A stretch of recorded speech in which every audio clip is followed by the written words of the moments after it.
העולם מבקש מאיתנו להיות הכל. להחזיק עבודה, בית, משפחה, זוגיות, חלומות, ואיכשהו להישאר מאוזנים. והגוף מגיב. עייפות, סטרס, כאבים, רגעים של הצפה שאף אחד לא רואה.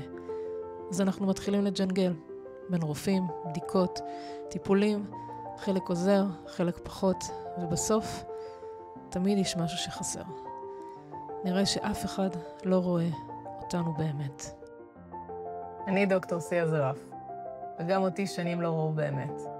אז חיברתי בין מדע, טיפול רגשי ובינה מלאכותית, כדי להחזיר לעצמי שליטה בחיים. ולכן בניתי את סימי, אפליקציית AI שסוף סוף רואה את כולך, את הרגש, הגוף והתודעה. סימי שומעת את כל מה שקשה לך, נותנת לך המלצה שמיד מחזירה שליטה.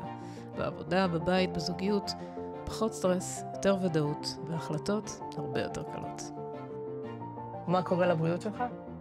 הגוף חוזר לאיזון, התסמינים נרגעים, וכל טיפול הופך למדויק מהרגע הראשון. סימי, for the whole of you.